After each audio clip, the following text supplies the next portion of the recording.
એક મહત્વના સમાચાર મળી રહ્યા છે કે ગૌરક્ષકોને ઢંઢોળતો કિસ્સો સામે આવ્યો છે। આપને જણાવી દઈએ, ગાયના પેટમાંથી 100 કિલો કચરો કાઢવામાં આવ્યો છે।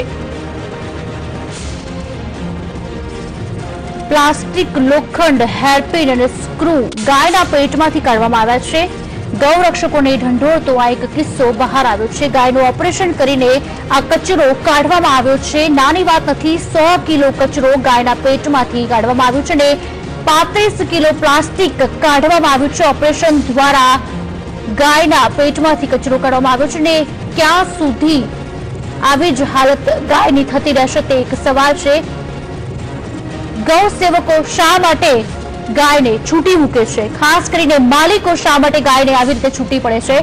કેમ કે સાંજ પડે જ માલિકોને ગાયો યાદ આવતી હોય છે તેવું લાગી રહ્યું છે। ગાય માતાની હાલ દેખભાળ કોણ કરશે તે પણ ક્યાંક સવાલ છે, કારણ કે ગૌરક્ષકો જે રીતે ગાયને સાચવવાની વાતો કરી રહ્યા છે। આ જ અંગે વધુ વિગત આપશે અમારા સંવાદદાતા કીર્તન પટેલ। કીર્તન, ફરી વખત ગૌરક્ષકોને ઢંઢોળતો કિસ્સો સામે આવ્યો છે। ગાયના પેટમાંથી કચરો નીકળ્યો છે, ઓપરેશન દ્વારા કાઢવામાં આવ્યો છે। ઘણા સવાલો ઉભા થઈ રહ્યા છે, શું કહેશો? જી, આપને જણાવ્યું કે ગૌરક્ષાની ગુલાંગો જે પોકાળે છે એવા લોકો માટે આ એ લોકોને ઢંઢોળતો કિસ્સો આવ્યો છે।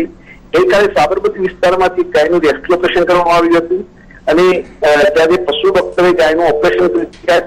જે ગાય સગર્ભા હતી એ ગાયનું ઓપરેશન કર્યું ત્યારે ગાયના પેટમાંથી 100 કિલો કચરો કઢાયો છે। 100 કિલો જે કચરો કાઢ્યો એમાં પ્લાસ્ટિક, લોખંડ, હેરપિન અને સ્ક્રૂ પણ જોવા મળ્યા હતા અને આ એવી વસ્તુઓ મળી છે કે જેથી ગાયનું મોત પણ થઈ શકે। આ ઓપરેશનમાં જે વસ્તુ મળી છે એનાથી ઘણા બધા સવાલો ઉભા થાય છે। પશુપાલકો, શહેરના નાગરિકો, ગૌ સેવકો અને કોર્પોરેશન તેમજ જે ગાય આવે છે આ બધા જ લોકો આ જે ઘટના બની છે એના માટે તમામ રીતે જવાબદાર કહી શકાય। પશુપાલકોને દૂધ પ્રિય છે, પરંતુ એ લોકો દિવસ દરમિયાન ગાયોને છૂટી કરી નાખે છે। નાગરિકો કચરો કોઈ પણ જગ્યાએ ફેંકે છે, એ નાગરિકો વિચારતા નથી કે આ જે કચરો છે એ જેને આપણે ગૌ માતા કહીએ છીએ તે ખાશે તો તેની હાલત શું થશે। અને ગૌ સેવકો જે ગાયોને બચાવવાની વાતો કરે છે તે પણ આ બાબતે બિલકુલ સજાગ નથી।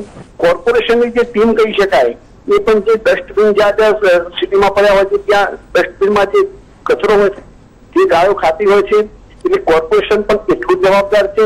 અને અગાઉ પણ એક ગાયના પેટમાંથી 35 કિલોથી વધુ પ્લાસ્ટિક મળ્યું છે અને ખાસ કરીને કહી શકો કે લોખંડનો કચરો થવાથી ગાયનું મોત પણ થઈ શકે છે। એટલે આ જે કિસ્સો સામે આવે તેનાથી એવું સાબિત થાય છે કે ગૌરક્ષાની વાતો કરીએ છીએ, ગાયની માતા આપણે ગાયની માતાને આપણે જે ગાય છે એને માતા કહીએ છીએ, માતાનો દરજ્જો આપીએ છીએ, પણ શું ખરેખર આપણી માતા આપણી જે માતા છે એ રસ્તે રજળે અને આ પ્રકારનો કચરો ખાઈને એનું જે મોત થાય એના માટે જવાબદાર કોણ? આ એક મોટો સવાલ ઉભો થયો છે। આભાર કીર્તન।